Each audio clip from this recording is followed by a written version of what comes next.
আল্লাহ করতেন, নবী নবী করতেন। তো বেদিন যখন শুনলো বিলাল সব সময় আল্লাহ আল্লাহ করে, নবী নবী করে, একদিন হযরত বেলালকে ডেকে অনেক ধমক দিল। বেলাল, তুমি যদি কাজের সময় তুমি যদি আল্লাহ আল্লাহ করো, নবী নবী করো, কলেমা পাঠ করো, দরুদ পড়ো, তাহলে আমরা তোমাকে অনেক শাস্তি দেব। আর যদি তুমি আল্লাহকে ভুলে যাও, নবীকে ভুলে যাও, তাহলে আমরা তোমাকে অনেক সোনা দানা দেব, অনেক সম্পত্তি দেব এবং আমরা তোমাকে আজাদ করে দেব। তো এই কথা শোনার পর হযরত বেলাল সেই বেদিনদের কি উত্তর দিলেন আপনাদের সামনে পরিবেশন করে শোনাবো। আশা করি মনোযোগ সহকারে শুনবেন। তার আগে একটু বাচ্চারা একটু তাকবীর দাও। নারায়ে তাকবীর, নারায়ে তাকবীর। আল কোরআনের আলো, আল কোরআনের আলো, আল হাদিসের আলো, আল হাদিসের আলো। নারায়ে তাকবীর। মাশাআল্লাহ। তো সেই হযরত বেলাল কি বলছে শুনুন। সোনা দানা হীরা মোতি, সোনা দানা হীরা মোতি, সোনা দানা হীরা মোতি, কিছুই আমি চাহি না। কেন? আমি আমার দয়ার নবীর ভালোবাসায় দিবানা, আমি আমার দয়ার নবীর ভালোবাসায় দিবানা।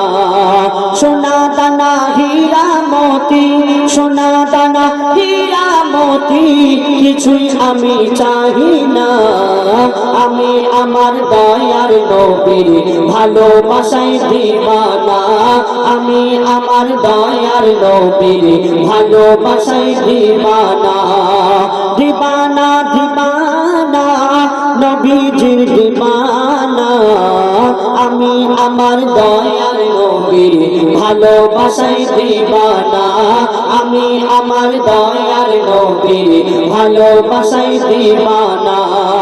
সোনা দানা হীরা মোতি, সোনা দানা হীরা মোতি, কিছুই আমি চাহি না। আমি আমার দয়ার নবীর ভালোবাসায় দিবানা, আমি আমার দয়ার নবীর ভালোবাসায় দিবানা। কেন নবীজিকে ভালোবাসতেন হযরত বেলাল বলছে শোনো। সাক্ষী দিল সব সাহাবী, সাক্ষী দিল সব সাহাবী, খোদার বন্ধু মোর নবী, নবীকে যে করবে একিন পাবে জান্নাতের চাবি, পাবে জান্নাতের চাবি। সাক্ষী দিল সব সাহাবী, খোদার বন্ধু মোর নবী, নবীকে যে করবে একিন পাবে জান্নাতের চাবি, পাবে জান্নাতের চাবি। নবীজির শাফায়াত ছাড়া, নবীজির শাফায়াত ছাড়া মুক্তি কেহ পাবে না। আমি আমার দয়ার নবীর ভালোবাসায় দিবানা, আমি আমার দয়ার নবীর ভালোবাসায় দিবানা। দিবানা দিবানা নবীজির দিবানা, আমি আমার দয়ার নবীর ভালোবাসায় দিবানা, আমি আমার দয়ার নবীর ভালোবাসায় দিবানা। যে কোরআন শরীফ আমার নবীজির উপরে নাজিল হয়েছিল 30 পারা কোরআন, এই কোরআন শরীফ আমার নবীজিকে উদ্দেশ্য করে কি বলছে শুনুন।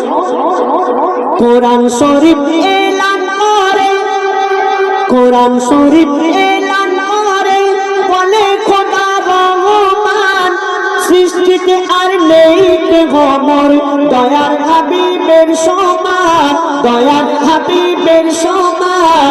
কোরআন শরীফ এলান করে, বলে খোদা রহমান সৃষ্টিতে আর নেই কেহ মোর দয়ার হাবিবের সমান, দয়ার হাবিবের সমান।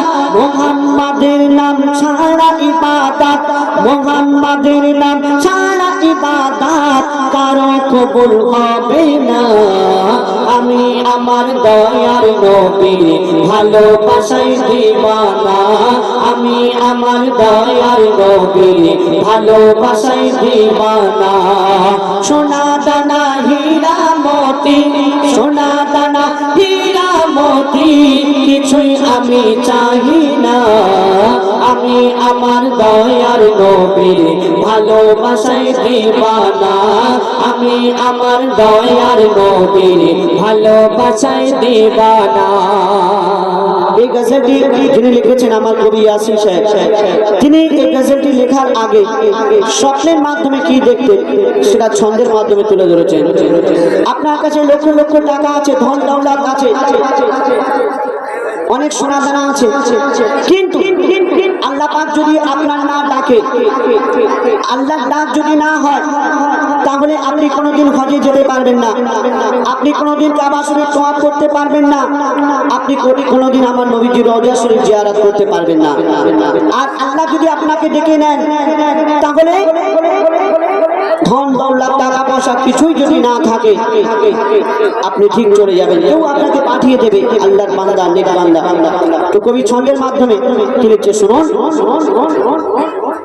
স্বপ্ন দেখি ঘুমের ঘরে, স্বপ্ন দেখি ঘুমের ঘরে, কাবা শরীফ পাই মরে, কেউ বা আসে ফরজ হজে, কেউ এসে উমরা করে, কেউ এসে উমরা করে।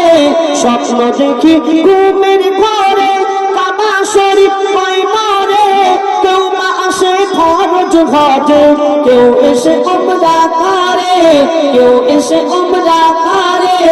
ইয়াসিন বলে না থাকলে কপালে, ইয়াসিন বলে না থাকলে কপালে, যাওয়া তো আর হবে না, আমি আমার দয়ার নবীর ভালোবাসায় দিবানা, আমি আমার দয়ার নবীর ভালোবাসায় দিবানা।